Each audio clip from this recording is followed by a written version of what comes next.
All right, Chad Munn is here, executive producer of Full Swing. Chad, I have to start out big picture and ask you, what's this last week been? I imagine pretty hectic for you.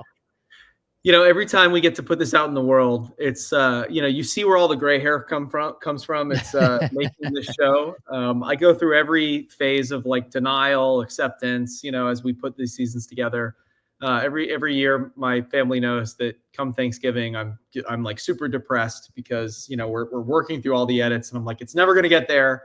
We have hard deadlines to deliver, and then the show always turns a corner, and by the time it gets to Christmas time, it's what you see, and it's feeling good. So I'm just happy that it's out in the world. I think the response this season has been great. I love our time slot. Last year we came out in like kind of like mid to late March, which I think like is March Madness had picked up, and this Yeah. is such a great time for the show to come out. And I feel like the response has been awesome. I'm hearing from so many people that they've been enjoying season 3, and that always feels so good. And it's just such a Herculean effort to take like 900 hours of footage and condense it down and like make the choices of which kind of stories you're going to tell. And I'm so proud of this season. I think we learned so much from 1 and 2 that we were applied to this one. So hopefully everybody's listening to this or watching this, has had a chance to check it out. But it is live on Netflix. You can watch all 7 episodes right now.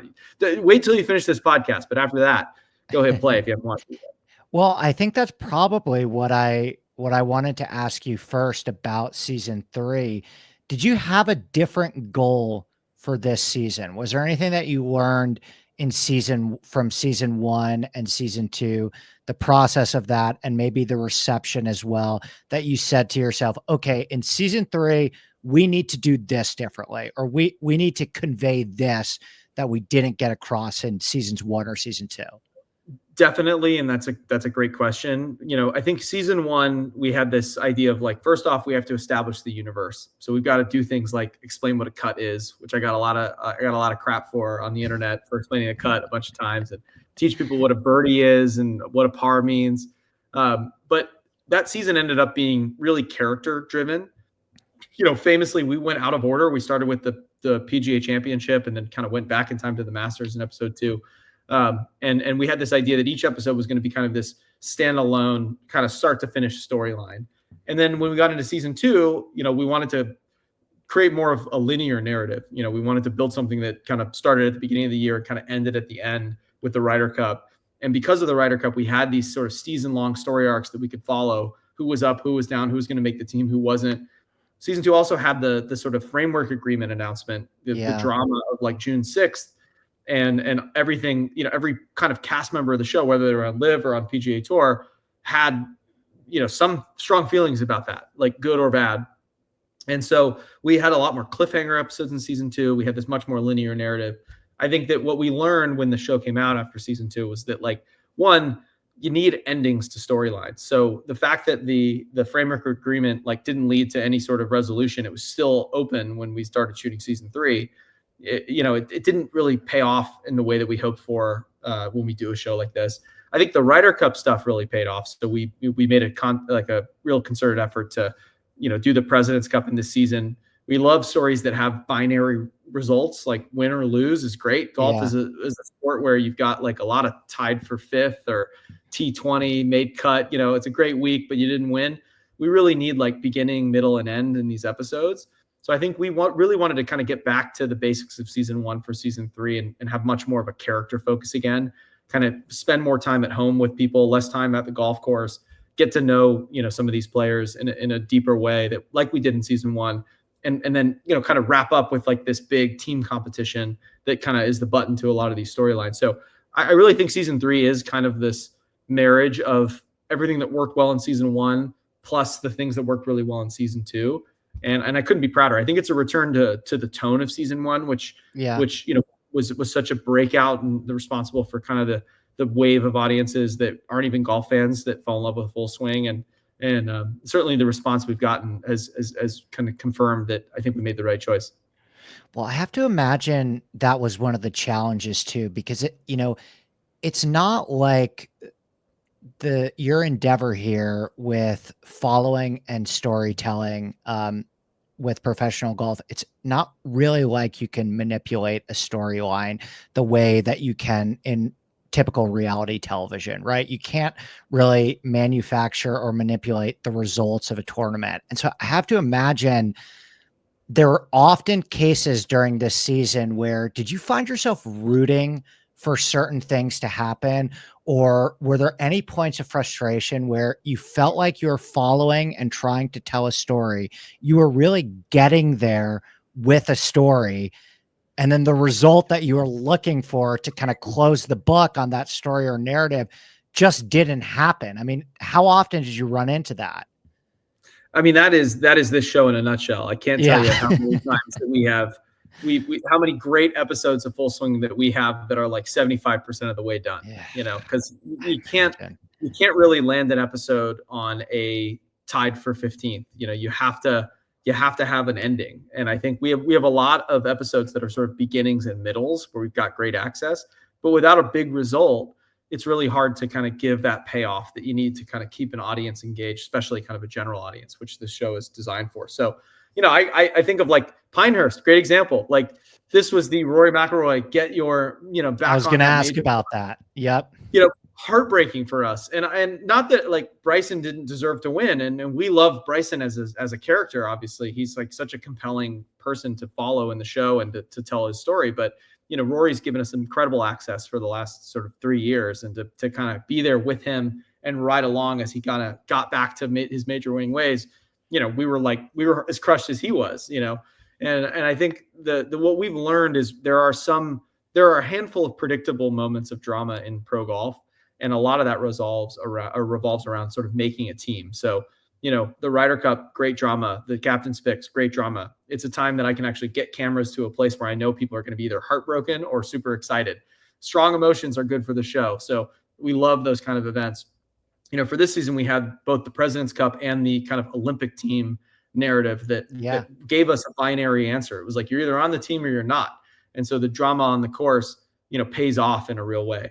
And so this year, I think we obviously we've got our characters that we're following, that we've got great access to. We're always kind of hoping that they win, and we get our Matt Fitzpatrick moment where you kind of get to celebrate and they walk off as the champion of a major. I think this year was kind of a classic example of like sometimes it went our way, sometimes it didn't, but ultimately we found narratives that work, that kind of give you that satisfying conclusion whether you win or lose.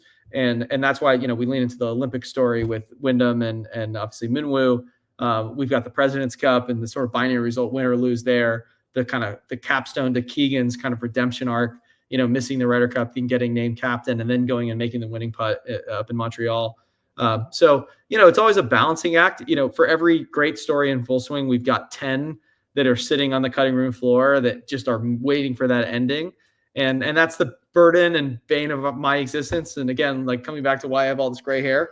But it's like I have to be the one to make those phone calls to the agents and say, hey, you gave us all this access all year. Unfortunately, your guy's not making it in because Yeah. he had a top 10 in a major, but that wasn't enough. So every year we're learning more about kind of what works. We're picking our spots. I am very proud of what we did this year, though. I and I think the Rory thing too, I'm not sure that Rory losing the US Open was a bad thing for Full Swing. I almost feel like Rory's, emotional heartache and crushing defeats are just as compelling in many senses as if he would have won. Do Mhm. you have a number 1, like, power ranked thing that you were rooting for to happen this year in pro golf? I'm sure you're biased in terms of some things that you were following with Full Swing and you'd put a lot of time into, but was there, like, one thing this year where you're like, "Gosh, this would have been a banger episode if this happened?" Yeah, I mean, I think I agree with you about Rory, and only because he's so willing to go there, after the fact and relive the heartache. And he's a great interview, sort of win or lose, and he's not going to sugarcoat how he's feeling. And Rory, I give him all the credit in the world for being willing to kind of like bare his soul so often and so often on camera. Um, you know, that was like a pretty big heartbreak for all of us, because we've gotten, our team's gotten to know him very well. We spent a lot of time with him, and obviously, like, yes, it is still very compelling television that he was that close, but it's a different thing when you have that sort of sigh of relief and you get to finally kind of regain what, the way he's played as a golfer for the last 10 years. It belongs in that pantheon of major winners, and it's so hard to win. I think that, like, I always come back to Jordan Spieth comeback story would be the best thing in the world for golf. We've got amazing. Jordan's been, kind of tangentially a part of the show, and we did kind of an episode in episode 1 of season 1, him and Justin Thomas, but it ended up being largely focused on JT. I don't think there's a more interesting player in golf than Jordan Spieth in terms of his arc from like a story perspective, and the fact that he still moves the needle in terms of ratings. There's not that many players that do, honestly. It's kind of like Tiger and Rory and Jordan Spieth are really the needle movers. And, I'm still rooting for a big Jordan Spieth comeback. He's still young enough. Obviously, he's got his surgeries. I think a Jordan Spieth major win, coming out of the blue would be like the ultimate, because I have so much great stuff with him, and he's just such a compelling, like, the image you have of Jordan Spieth from the brand that's been cultivated around him, it doesn't quite match the man himself.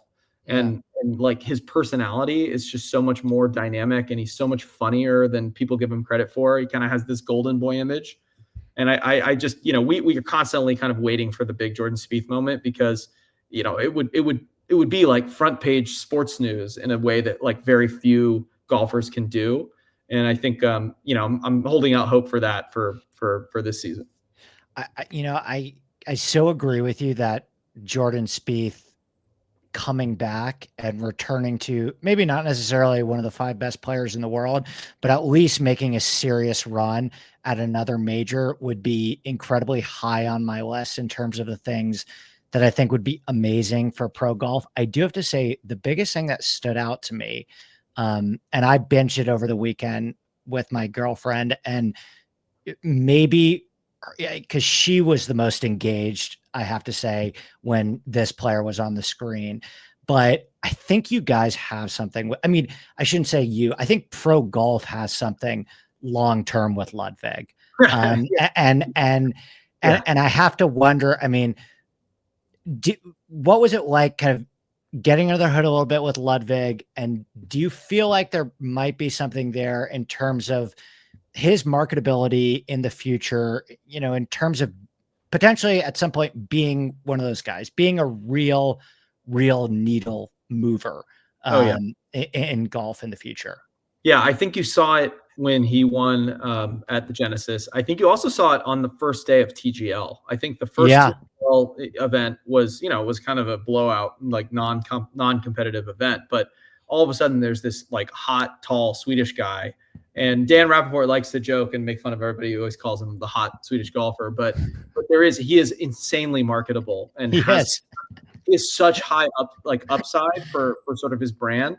And he kind of has like this kind of like what makes Scotty so kind of implacable on the golf course. He's very easygoing and casual, but he's also like wearing his emotions on his face a little bit more than Scotty does.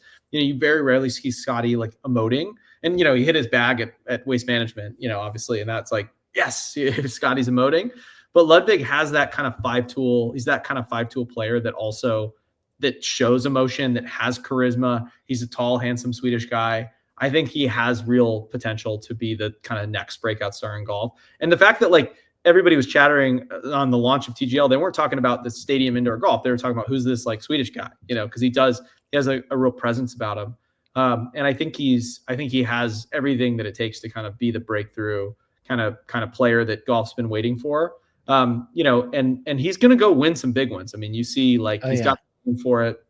I think for us, it was funny, the Netflix executives who work on the show, there are some, they're the sports team, so they do all the sports stuff, but they see everything. Their Netflix has a gazillion sports projects, and they love Ludwig. So they call him the hot golfer. So it's like, that's a good thing when you've got these Netflix execs who kind of see everything and be like, oh, this guy's different. And I think he's got real personality that that people don't really expect. And you see a little bit of that in Full Swing for It sure. started to come through for sure. I mean, I think Yeah, he's just still so green. Like all of these totally. experiences for him are his first experiences ever. And that's why I thought it was you guys did a good job of making the Ludwig piece be centered around the Masters. And like, cause it really gave you an opportunity to see like just how new on the scene he is and to provide more context for how incredible the things that he is doing is, seeing all these golf courses for Augusta National has the hardest greens on the PGA Tour. I mean, Oh, that's been the thing at the Masters for years is that, it doesn't matter if you're a good putter or not. It takes years of experience to learn the greens at Augusta National. Ludwig shows up on his first appearance yeah. and leads the Masters in putting, Mhm. and I mean, Mhm. it's just like that's incredibly unteachable. And so I thought you guys did a really good job of utilizing Ludwig in the right way. And I think I thought about that a lot because my girlfriend really was engaged in this season. And it's not always easy for us to find something that we both enjoy equally to watch together. And I'm so curious about like how cognizant of that did you have to be? How cognizant did you have to be of we need to make this for everyone? And did you find yourself being like, okay, these last 15 minutes were like really for the golf sicko. Now we have to put something in there for the wives and girlfriends. Yeah, I mean that is the magic trick of the show for sure. And I think to use the Ludwig example for episode one, it's the perfect microcosm of Full Swing's the production challenges of Full Swing and also kind of like when we get it right. So, we knew we wanted to lead off this season with a Masters episode because for whatever reasons, the stories have all kind of like the Masters has been the jumping off point for other episodes, but they haven't gotten the focus of like one episode. And it is the most important sort of event in golf. As you mentioned in your podcast, I was just like it's not just the jumping off point it's the jumping off point for all things golf every single year. That's right. That's right. And so it's hard to like end an episode there, for us because it's so season long, and we need like big ups and big downs to make a compelling episode. And so this year at the Masters, we had this like great debutante class. So we were following Ludwig, yes, but we were also following Wyndham. We were following Akshay Patia. We were following Matthew Pavone, and I've got hours of footage with Matthew Pavone. An incredible story. He won at Farmers. Like Yeah. great story of a French golfer who like not a golf powerhouse country. In fact, when I was No. in the UK for the Open Championship, and I for the weekend I like took my family. They were over there with us, and we went down to Paris. I couldn't find any way to watch the Open Championship in Paris. Like there's not on TV there. It's like impossible to watch. And so, that's a great story. So we followed all the debutantes. We followed most of all the amateurs. And we knew we wanted to do an amateur story. We knew we kind of wanted to do a debutante story. And then we were going to kind of track whoever was in the hunt to win. And that's just a great example of like, it ended up being Ludwig that had the best storyline out of those debutante, but it could have just as well been Wyndham or Akshay or, Pavone. And so, you just kind of have to like put the pieces in place and then hope that the story delivers for you. And then he obviously comes in second in his first ever appearance. Other than one swing on 11 on Sunday, I mean, he would have been really in the hunt to win the thing. And, like that's a perfect example of like what people say about your experience at the Masters and playing Augusta National. It's like, you cannot be left at the flag on 11. And he hit it left on the flag and hits it in the water. And then all of a sudden, like kind of out of the tournament, but, it could have gone a totally different way. And so, when it comes to art, like building the storylines, we have to be character first because ultimately, pro golf is a really interesting backdrop for character stories because it is like this individual sport, but it's also a lot of money and sexiness and private jets and, I don't know, like a young, attractive people who aren't like in the trenches of like being pro football players or whatever else, and so we want to balance like the golf action and really use it as a payoff for kind of these character stories. And I think, I think when the show is at its best, you spend the majority of the episode getting to know somebody, kind of feeling like their hopes and dreams, and then having that pay off with something on the course. And I think about like my favorite episode of the whole show is probably Matt Fitzpatrick in season 1 when he went to the U.S. Open. It was like the perfect Full Swing episode because you've got this underdog and this surprise story who you really get to know. Like gives you enough access to really see an up and a down. We have a moment in that episode where he's in the final group at the PGA Championship. You think this is going to be his moment of breakthrough, and he kind of doesn't do anything on Sunday. And he was like great enough to let us in the car with him driving away from Southern Hills. And then, a month later he's back and he wins the US Open. Like, that's the dream scenario. And I think that we know that to make this show work on a platform like Netflix, it has to be something you can watch with your girlfriend or your wife or your mom even. Like, it has to appeal beyond just the core golf fan. And I think that's the hardest part for me, as like, I'm a certified golf sicko. So like, being able to balance all the kind of ins and outs of being in the weeds of a golf tournament, and then remembering that people aren't going to see this for like 9 months, And so really it's about like easy to follow, easy to understand narratives of like success and failure, and a story journey that over the course of 45 minutes, goes from a really low to a really high. That's like the perfect template for Full Swing. Do you feel like you've gotten good reception with non-golf fans? Have you noticed that you feel like this is resonating as well with non-golf fans? Because I'm going to eat this stuff up no matter what, right? But I'm really curious about, one of the things I think about a lot is like, where's pro golf at right now? Is it in a good place? Is it in a bad place?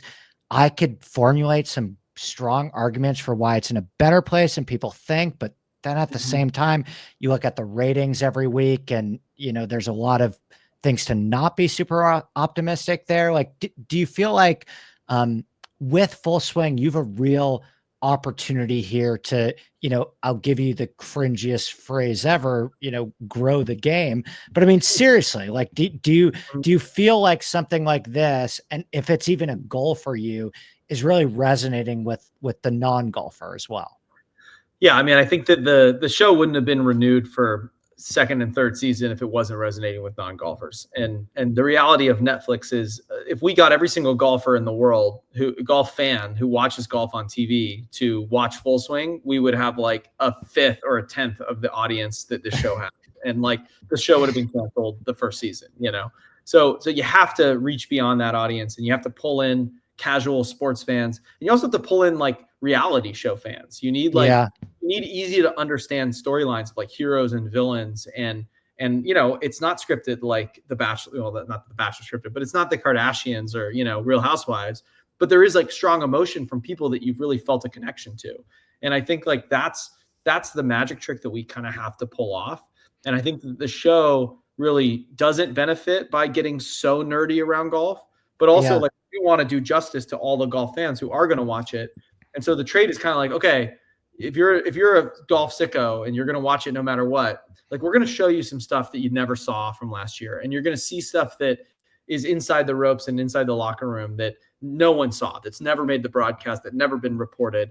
That's the kind of trade-off. And then on the other side, we're going to make a show that's just like broadly entertaining, that you can sit and watch with your girlfriend or your wife and binge, and she's not going to complain and want to change the channel, because it's like, you set it up at the very beginning. Okay, here's who you have to care about, and let me prove to you why you should care about it for the first 25, 30 minutes. And then let's stick that character in a situation that feels like super high stakes, and then you pay it off in some way. And that's like every piece of entertainment. And, we're making entertainment. This is a television show that's going out to like a couple 100 million people and a couple 100 million households, who we kind of have to assume that the majority of people have probably never watched a second of golf on TV. So how do you get their attention? And I think that one of the things that we took away from season one, and actually this is part of the magic of, and I got to give a lot of credit to the team from Box to Box, who is our producing partners on this, and they do Drive to Survive and a bunch of other things. They're not like hardcore golf fans, but when I first met with them, when we started making the show and we were deciding if we were going to partner or not, James Gay Reese, who's one of the founders of that company, he won an Oscar for the Amy Winehouse doc. I mean, this is like a legitimately great filmmaker. He's like, look, I'm not a huge golf fan, but what I know about golf is that there's a lot of people at home who are casual fans of sports that have this preconceived notion about golf being for like rich people or sort of like old white guys. And I've been around sport enough, this is him saying it, to know that like the second you pull the curtain back a little bit, it's not like that at all. And so what got him really excited about this show was a chance to, like, within the first 10 minutes, kind of like subvert people's expectations about what they're going to get out of a golf show. And I think that's kind of an advantage. And I think in some ways, like, that's been the challenge for some of these other sports docs about the, in the NBA or the NFL. It's like there is no mystery of the NFL. There's no mystery about the NBA. It's like everybody knows this is like hyper competitive, in the spotlight, the biggest sports teams in the biggest sports towns. Like there's nothing surprising about that. And yes, you might get some great moments of like, kind of off the cuff response and some kind of behind the scenes things that you haven't seen before. But in some ways, it's a lot harder to sell a, a football doc or basketball doc to a casual fan, because they're like, I know everything about the NBA. Like it's dominates podcast chatter, dominates social media. I know everything about the NFL. It's on every weekend. There's 70 million people watching. But golf is the kind of thing where it's like, yeah, I don't really know about that. So if I can, in the first 5 minutes, be like, hey, this is going to surprise you. You're going to have like your expectations subverted.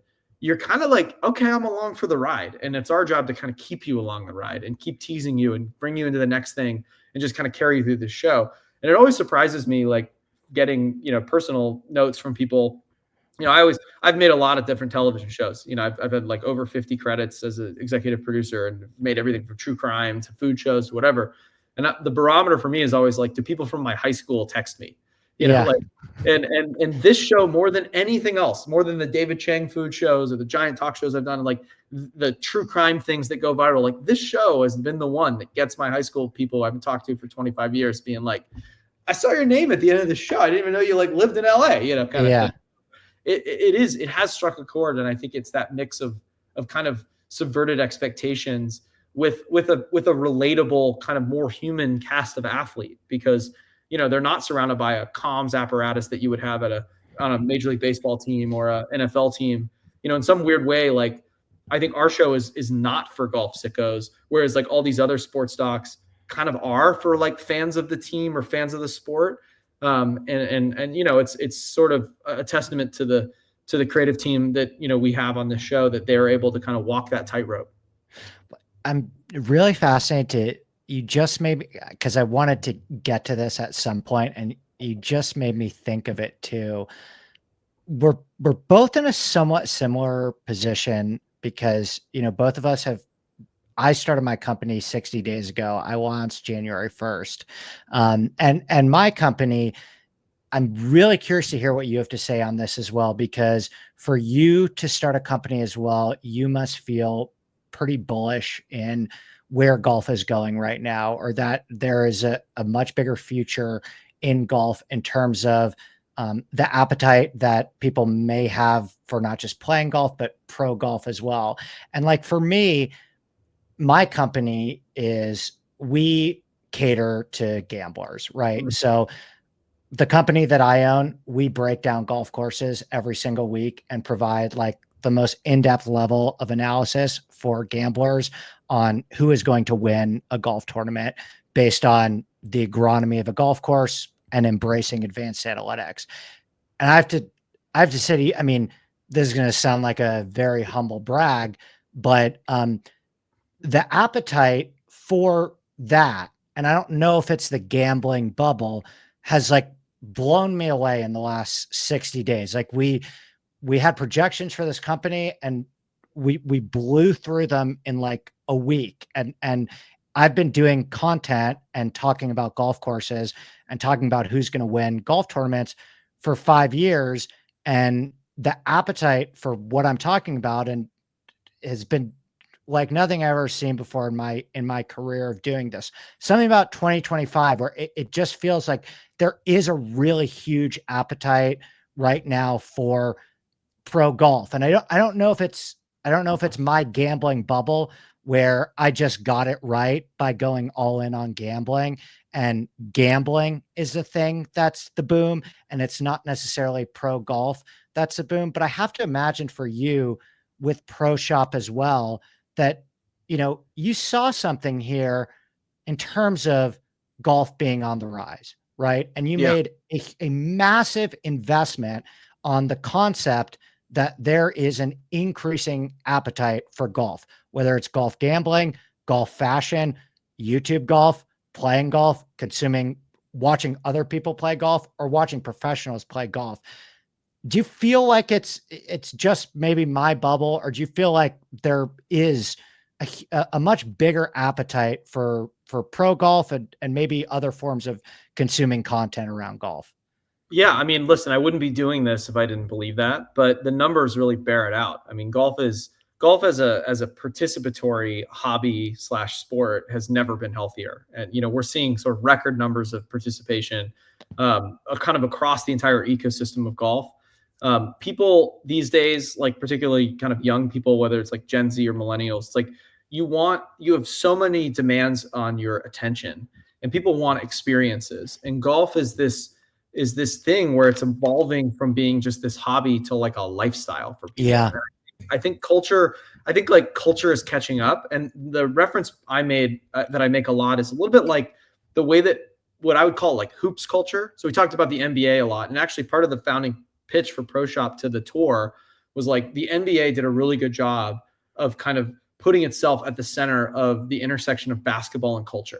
And it was like an intentional thing. They could have missed that wave. It was 100% intentional. They saw NBA players, the NBA moving from kind of a team specific where you're like, I'm a Celtics fan because I'm from Boston, or I'm a Knicks fan because I'm from New York, to move to a more talent driven model. And it makes sense for the NBA because there's only 5 players on the court at any one time. So it's kind of a star driven league in a way that the NFL isn't, because there's 22 players out there. There's 11 players on the side. There's 100 people on a football team. It's just like a different thing. And they're wearing helmets. So you don't it's harder to build a star when they're wearing a helmet all the time, So the NBA kind of saw that. And then they kind of curated the product to lean into hip hop and sneaker culture and hip hop, streetwear. Like it all became part of this thing, which I kind of call like hoops culture. And you saw all these media brands like Complex who kind of rose up on the back of that as hip hop ascended and as streetwear ascended and sneakers ascended. The NBA stayed in the middle of it. Yeah. And my pitch to the PGA Tour was kind of like, if golf is relevant in culture now, if pop culture over here, you got golf here, do you think the PGA Tour is at the middle of it? And they were like, no, we're not even on the map. And so the pitch was like, let's go and do that. Let's build a thing that sits at the intersection of it. And it's it's like verifiable data that there's more people who have picked up a golf club, whether that's at Topgolf or at simulators or playing green grass golf. And yeah, we know there's going to be attrition, and those people aren't going to all become golf obsessed, but a large portion of them will. And golf is this game that you can play for the rest of your life. And once you get the bug, it's very hard to shake, because the game is maddening at a pro level. It's those guys still don't go 2 or 3 days without thinking about golf, even in their off season. They're want to go do it, because it is this maddening sport that you could never perfect. And I think that what golf has that other sports don't is this marriage of participation as a consumer, as a consumer. I want to go work hard in my day job to save up money to go play my round of golf on the weekend. And maybe I'll save up all year and go on a buddy's trip. And instead of going to Vegas, we're going to go on a golf trip now. And that wasn't the case 15 years ago. And now it is. And I think the other things that have grown up around that is as work culture has gotten a lot more casual, everything's over Zoom and remote.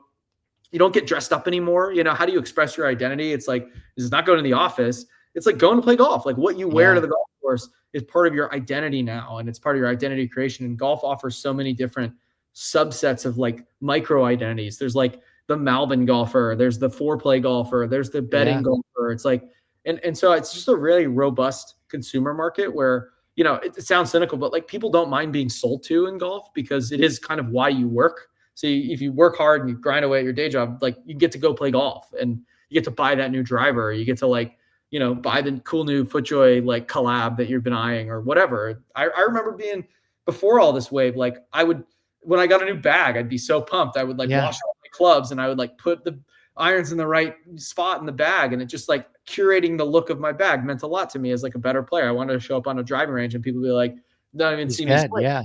That guy's a stick, and yeah. I think now that identity of a golfer has expanded way beyond that to this kind of broader lifestyle. And I think that there's just a no kind of limit to what kind of companies you can build within this ecosystem. And then when it comes to pro golf, in a weird way, pro golf is the big laggard in all of this. Agreed. All the rest of the golf ecosystem is in this kind of rising tide, and pro golf is kind of in the opposite. But on the flip side of that, that's only of their own making, right? And it's because of this disruption that has fractured the pro game, which has been, a bad thing for ratings, but has been a massively good thing for engagement. And so, golf is the one sport that didn't really have tribal fandom before. I mean, I'm a college football fan. I went to University of Georgia. Like like screw Auburn, man. And like Yeah. Florida, let's destroy them. Georgia Tech, I don't even think about, but man, I want to Yeah. beat Bama. Like you just have this tribalism in college sports and in pro sports that golf never had, because you never had villains, you never had heroes. You kind of had Tiger, and it's fun to watch someone dominate. It's fun to watch Roger Federer win like every tennis major.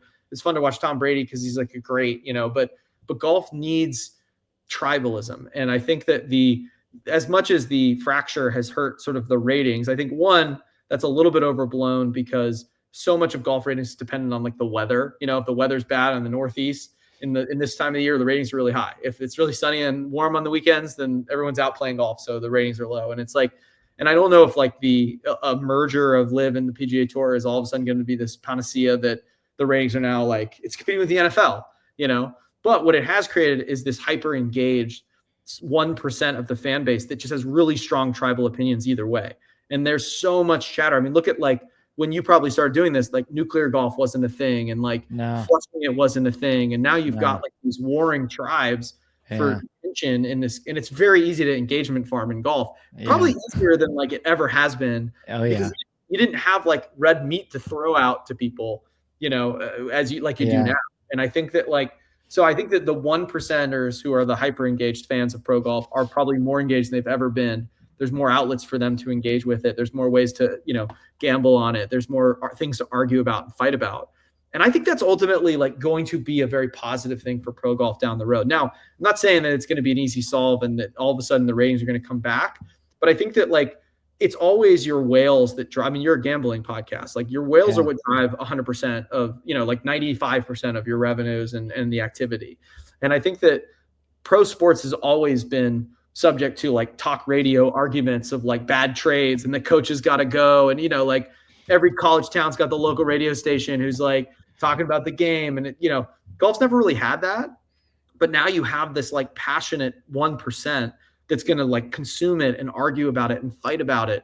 And it can feel kind of toxic at times, but it is a whole different level of engagement. And then you add on top of that, this kind of like creator golf, kind of boom, which we've sort of embraced with the Creator Classic. And like YouTube golf is the fastest growing creator ecosystem in all of YouTube. Like in the entire sports category on YouTube, golf is the fastest growing category. And that's because it is a great format for compelling character creation, because you're out there and it's slow and it's asynchronous, and you can like cut down a 4.5 hour match into like a great hour with a lot of highlights and a lot of action and a lot of rivalries, and you create these different fan bases.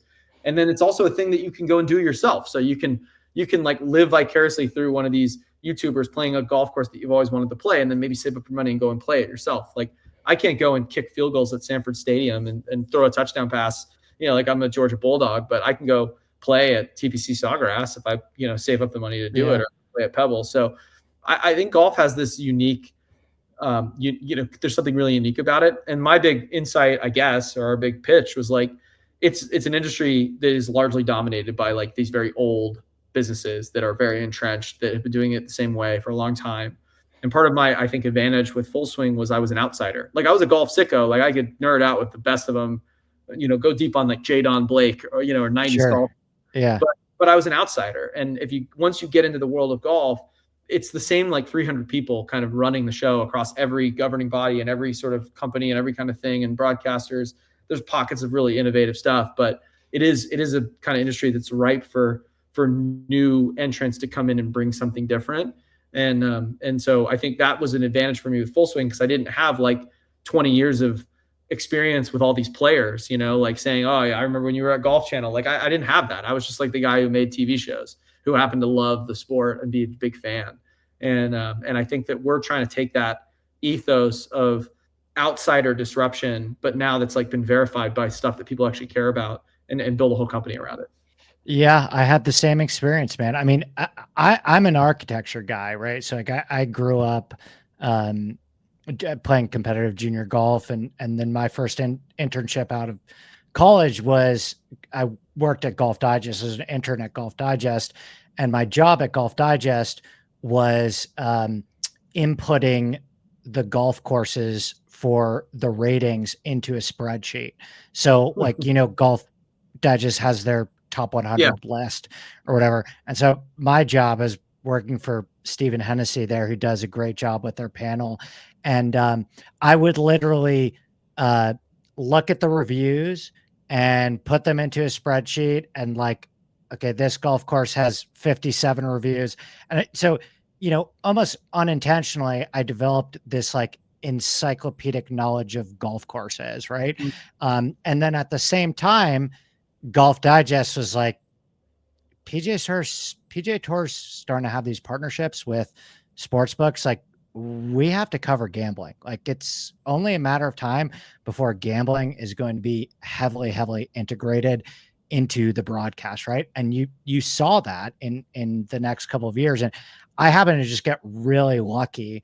where no one was really like molding those two together. No one was really saying, "Hey, we actually might be able to predict the outcome of these golf tournaments if we pay attention to the architecture." No one was saying like, "Hey, might it be possible that certain players are better on Bermuda grass, certain players are better on Jack Nicklaus design golf courses than they are Tom Fazio design golf courses." And I just kind of got lucky in the time that I was able to merge those two and build kind of this niche following that, ultimately turned into my whole career and company. But I think it's an interesting moment that we're in right now because there are so many um there's so much niche enthusiasm, I feel like, in golf right now. Like, I feel like there is a huge, obviously, I'm experiencing a lot of success with the appetite for really informative gambling content that's actually helping people win. I think fashion, you're right, is having a moment. There's been a huge architectural Mhm. boom in terms of golf Mhm. course development, and there's been a bit of a architectural renaissance as well in terms of the actual ideas that are being communicated in golf courses right now. Like, golf course architecture went through an incredibly dark period Yeah. during the 1970s, 1980s, and 1990s. It really started to shift with like sand hills and Bandon Dunes. But now, I mean, if you're not hiring Gil Hanse or Tom Doak or Brian Schneider or another one of these like amazingly talented golf architects that are doing incredible work and now building 5, 10 golf courses a year, like, you're just going to get left behind in that space. And I feel like it's happening on YouTube too, where there's now this massive race with creating the best YouTube content. And like, there's so many really genuinely talented competing brands of like, who can make the most compelling content on YouTube? Who can go to the best golf courses, who can come up with the most creative ideas, who can get the best professional golfers to come on and do breaking Mm. 50 with us or breaking 90 with us. And it's a really fascinating moment. I feel like pro golf is or golf in general is having right now. And the question of how the PGA Tour can figure out how to marry all of these things happening and marry that into their content. There isn't a person I'd rather talk about it with than you. It's super Yeah. interesting to me. I think about it No, all well, the time. Seriously. I mean, listen, this is all I think about and all I talk about. And I like that you brought up the golf architecture thing because it is, we are in kind of this renaissance, and renaissance is the right way to frame it because it is kind of getting back to a lot of the traditions that built all the kind of great cathedrals of golf. This Yeah. idea of like Andy Johnson, I credit a lot for sort of publicizing it in the media, being really ahead of the curve on that with Fried Egg and like his embrace of this like golden era architecture and the idea Yep. of like width and options. And what'll be really fascinating to me is I had a conversation with Jerry Tardy, who's obviously Yeah, of from your Golf course. Of Digest course. days, Of like course. legendary original OG editor in chief of Golf Digest, and he was talking about the idea of like golf's challenge around building a museum. He's like, because the museum in golf are the golf courses, and you don't really want to go and like visit a beautiful hall and a nice museum that has a lot of golf courses and like, yeah, this shirt was being worn by someone in a tournament. So you want to go play the golf courses where it happened, and you want to live, you want to like compare yourself to these great iconic moments in sports history. So the museums are the courses themselves. What'll be really interesting is to see the wave of as these new courses that have been built in the last kind of call it 10, 15 years of golden age of this like second golden age of golf architecture. It'll be really interesting to see how that affects pro golf and which of these new courses with these kind of kind of Renaissance era Yeah. design principles become the next cathedral for great championship golf. Because I think that has been an interesting thing is you hear all about like the Ohupis of the world and Yeah. Sand Valley and Bandon and all these things, and they are certainly incredible golf experiences, but they're not necessarily championship golf courses.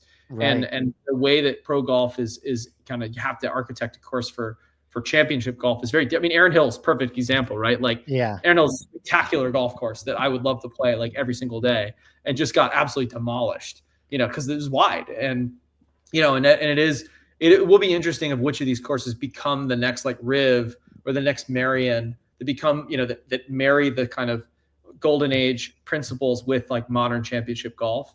And I think it's going to be it'll be really fascinating. Yeah, I do love the boom is exciting. I mean, I think we're all better off that all these great golf courses are being built and they're not surrounded by homes and they're not they're not like excuses to develop a neighborhood in some suburb somewhere, and that just like leads to a lot of boring golf courses. I think there's like a whole new idea of like what, again, it kind of comes back to what we were talking about earlier about the lifestyle where it is about a trip. It's about a thing you save up for all year and look forward to. And, it used to be you just go to like Scottsdale or you go to Myrtle Beach and now it's like you go to these destinations Yeah. and I think it's, again, it's all healthy. It's all kind of part of this rising tide around the culture of golf. And, I think pro golf hasn't run out of its window of opportunity yet. I do think that the challenge and the bells have been ringing. You turn off a core fan base for a long time, and Yeah. there's no guarantee they're going to come back. But if Major League Baseball can address its audience issues and change the game to be better for modern fans, I think that golf can figure it out. Yeah. Well, Chad, we haven't spoken on this previously, so I don't know if this is a safe space for my staunch pro rollback takes, but that's the answer, in Yeah. my opinion, is that there is a massive disconnect, right? When somebody like Tom Doak comes out and say, I don't really have a ton of interest in designing championship style golf courses because how long and how much land I would need to test the professional golfer, the modern professional golfer, and create a setting that they would have to find a way to shoot around even par. Like I would need so much land. I would need like all of these different guardrails and things to go right in terms of weather, in terms of space, just to Mhm. create a setting that would challenge the modern professional golfer.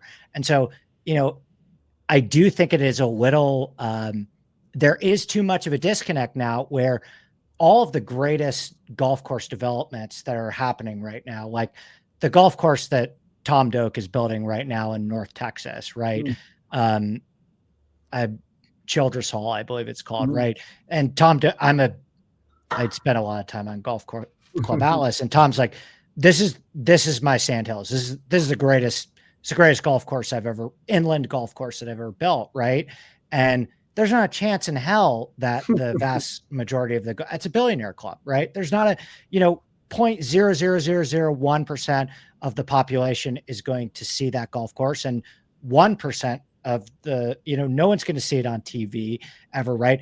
A place like Cypress Point, for example, you get it for the Walker Cup, Yep. right?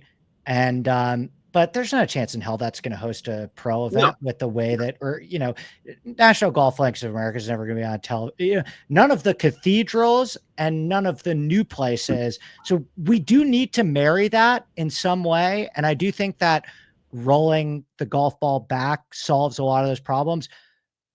Pebble Beach pops in a different way with the shorter traveling golf ball. Oh yeah. Marion pops in a different way with the shorter traveling golf ball. All these places like Chicago Golf Club just with the shorter traveling golf ball. So yeah, I mean that I could talk about that stuff all day. Let's go out on this. We're both LA guys. I need your LA power rankings.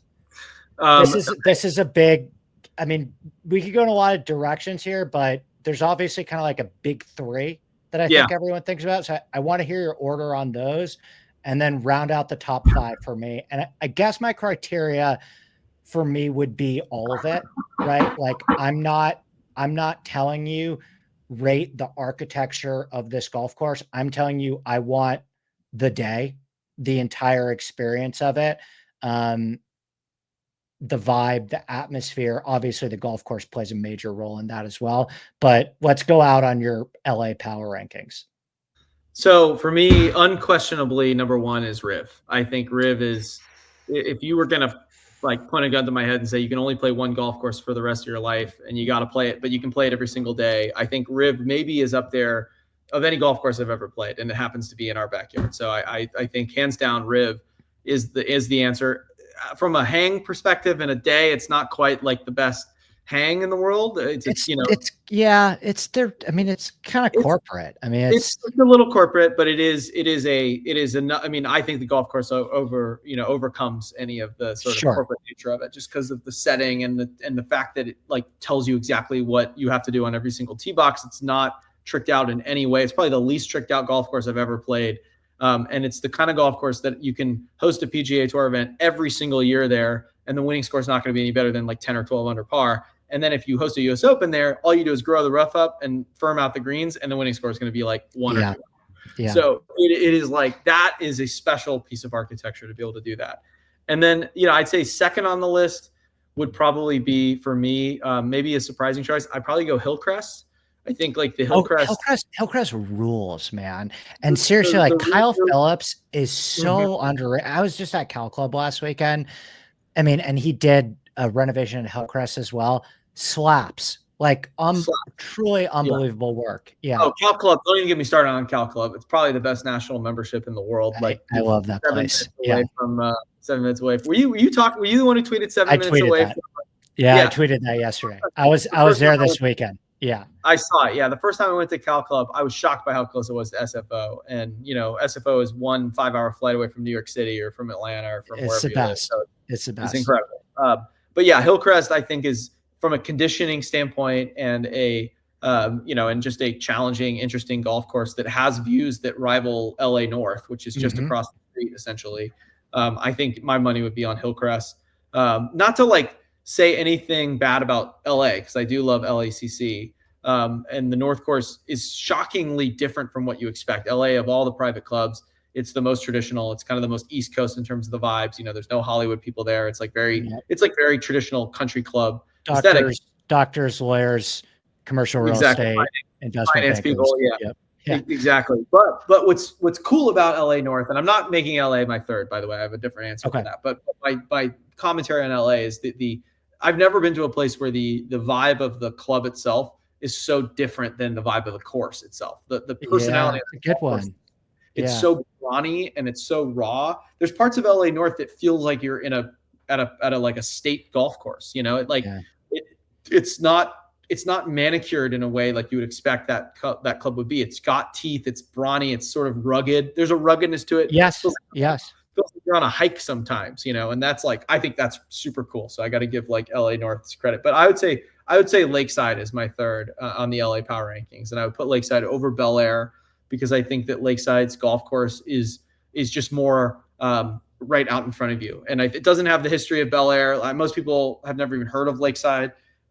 It's a 100-year-old club that is right next to all the studios. It was always kind of Hollywood's home club. It was sort of built in response to like Hollywood people not being allowed into Los Angeles Country Club, and it was Bing Crosby's home course. It was Bob Hope's home course. It was Sinatra's home course throughout the 80s and 90s. It's like every celebrity. That's kind of like the best kept secret in Los Angeles. And I think like when it comes to like a mixture of great conditioned golf that's really challenging, that has amazing greens and just enough interest architecturally to keep you on your toes, and then you pair that with the hang at Lakeside, which Yeah. is elite. Like there is no better hang. All my friends at Cal Club are like, Lakeside is the closest thing to Cal Club in LA. I think the same way, like going up to Cal Club, it was like the first time, I mean, maybe Garden City Men's in New York, where I Yeah. was like, okay, this has like a similar vibe. Cal Yeah. Club was the closest to the hang at Lakeside. And, I think clubs are ultimately, obviously golf course is what everyone talks about, but clubs are defined by their membership. in the spirit of like fraternity and the sort of classical sense of that, I think at Lakeside feels much stronger. Like you can be in that like bar at Lakeside and everybody knows everybody and it feels like everybody knows everybody. There's like this fraternization that is like really unique to that spot. And I like it too because it's kind of an unexpected choice because everybody might be say Bel Air, but I feel like Lakeside's got that sauce that you can't fake. So we differ a little bit. Disclaimer: I haven't played Lakeside. I haven't played Bel Air. I'm actually supposed to play Lakeside Sunday, but we talk off air about some of that stuff. I'm putting LA 1. Have you played LA South at all? No.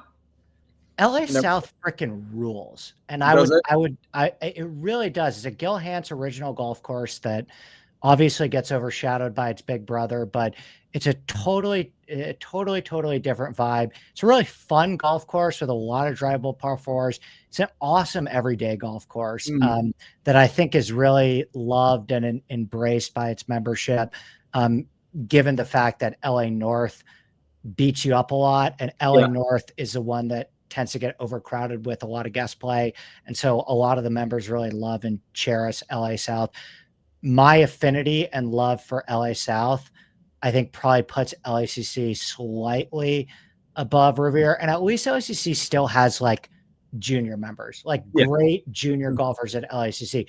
Riviera doesn't have any junior culture. I mean, there's not a junior membership. You can't join, like you have hundreds and thousands of dollars to join Riviera or you don't. So I would put LACC, Riviera, and probably Hillcrest 3, given the fact that I haven't played Lakeside or Bel Air. Have you spent any time at Rustic Canyon? Yeah, I'd say Rustic Canyon would be like 3.5. Yeah, me too. Yeah. It's I don't think there's a better value for golf west of the Mississippi than totally Rustic. Agree. And it's for anybody who's in town to make the trip to LA, like go and make the sort of hour drive up to Moore Park and play Rustic Canyon. Some of those holes stick out in my head more than any of the holes at any of the courses that we just talked about. Couldn't agree more. And the fact that you can play it for $60 or $80 and it has like, I actually compare, like it's a weird comparison, but Rustic reminds me a lot in some ways of Cypress, in that it has such a story that it tells as you make your way across the routing. Like you the entire front nine, essentially, or half the front nine, you're playing downhill to this gate. And the gate is all you hear about when you play there. Everything has a gate break. It doesn't matter. Breaks to the gate. And it's like all the par fives are reachable. Some of the par fours are drivable. There's risk reward holes. It's dramatic. You can kind of putt from everywhere. You've got this, like, there's no kind of ending from the fairway to the greens. The greens are all fescue. It plays like, you're in Scotland. And then you kind of turn around and you start coming back up the hill, and you make your way back to the clubhouse, and everything's just a little longer because you're coming uphill, and that the next par five is like not quite reachable, but you got to hit a great shot. And then you get to the back nine, and all of a sudden it introduces this idea of like trouble, and you're playing now through ravines and there's barrancas. And now that next par five, number 10, is like, it's just even less reachable than number 9 was, and it's like a little harder. If you start with a par five that really on number 1 should be a par 4, and it's just this nice gentle handshake. And then you get to 9 or 10, and it's like, oh boy. And that's an homage to George Thomas, by the way. I mean, Gil Hanse and Shackelford did such a great job. And I always tell this to people: it's like, I can't get you on LACC, and you may never see LACC, but like, you get damn close with Rustic Canyon in terms of like that rugged nature, that really, and even in terms of like even the very specific nuances of like, think about how Riviera and LACC start. Gentle handshake par 5 into a really tough par 4. Rustic has that too, right? There's so many little things about Rustic that really embody that George Thomas ethos. So I agree. I'm playing it Saturday with a buddy that's visiting in town. Well, I just love too. You get to the back 9, and then you get to like 14, 15, 16, 17. Yeah. 14's great. Drivable short 4, right? 14, I think that's 13. So correct. 5's the par 5 then. Yeah, then you get to the par 5, and you're in this, like, now it looks like you're in the Old West. You've got this like landscape of grasses. There's nothing as far as you can see, just this hillside and the weird donkey that's always sitting up on the hill up there. And then you have this great par 4, and then you work your way up to the apex, and you get to the 15th tee, and you stand there, and now it's like 15 at Cypress. Like you have the Right. best view of the whole course you save for the 15th hole, and you've got probably the hardest tee shot on the entire golf course, where you're standing back there on that elevated tee box, and you have to hit this fairway that is this giant sort of ski slope. It's like the TGL hole Alpine. Like if you hit a great drive there, you got a really easy second shot. If you're out of play, you're toast. It just builds the drama up to that kind of apex, and then you kind of like ease your way back down. I think 18 is probably the weakest. I think 17 and 18 are the kind of weakest holes on that golf course. That's fair. But the journey to get there is so cool. And again, I totally agree. I think before I could play at these private clubs in Los Angeles, I was at Rustic. Like that was my spot. And I still like, if people want to go play there, I'll be like, yeah, I'll be the first one in line, because I love that place. And it tests on every part of your game. You can go super low there, or it can beat you up if the wind is up. And it's just a great environment for golf, and California is lucky to have a place like that. Chad, I could do this with you all day. I know you're a busy man, and I got another pod I got to run to too. Give me outside of Full Swing, I mean, what can people look forward to with Pro Shop, right? I mean, give me something for, my audience to chew on, of course, obviously with Full Swing, but anything that you got coming down the pike with Pro Shop that you want to highlight? Yeah, well, I mean, if you liked this conversation, you can get a lot more of me on the Vanity Index podcast, which is my podcast with Wells Adams. So you can subscribe on Apple or on Spotify. But you guys got to get on YouTube. I listen to your podcast. I love the first episode. I want to see your guys on YouTube. We're coming. We'll get to YouTube. Good. Yeah, we'll be on there. We're still kind of like getting the flow of like when we do it and how we build it. But the podcast is all about the intersection of golf and Hollywood. And I've got so many kind of amazing stories or fun stories from making Full Swing, just kind of being in this world. And Wells obviously, is his own version of it. He's famous from The Bachelor, and is married to a famous actress, so he's got his own angle on it. We have a lot of fun kind of talking about how the hell we got here. So that's a fun one. And then on the Pro Shop front, obviously we're investing a lot in Scratch and trying to kind of turn Scratch into like what I would call kind of like a next generation golf digest, which is like a much more modern sort of digital first golf media brand that has like lifestyle at its core. This year we're about to do the Creator Classic, the sort of new iteration of Creator Classic. We're doing it at TPC Sawgrass on the day before the Players Championship.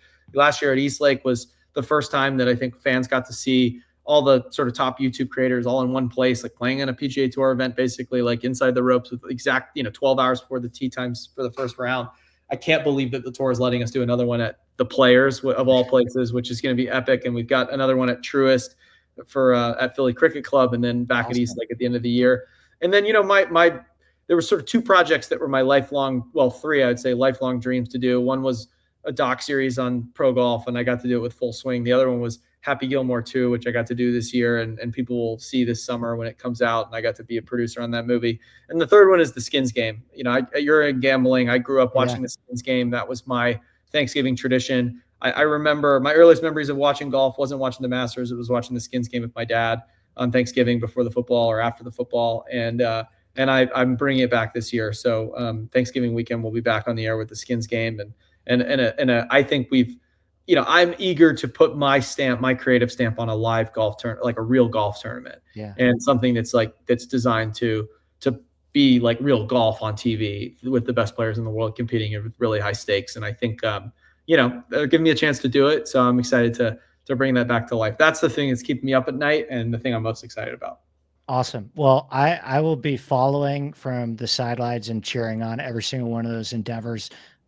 First of many, my friend. This is a blast, and I could have spoken with you for another couple of hours. So thanks for joining me, man. Congrats on Full Swing, and good luck with all the future projects. It's exciting to watch. Yeah, thanks, Andy, and congrats to you. It's always exciting to meet entrepreneurs who are taking big risks and leaning into golf. So thanks for having me on the show.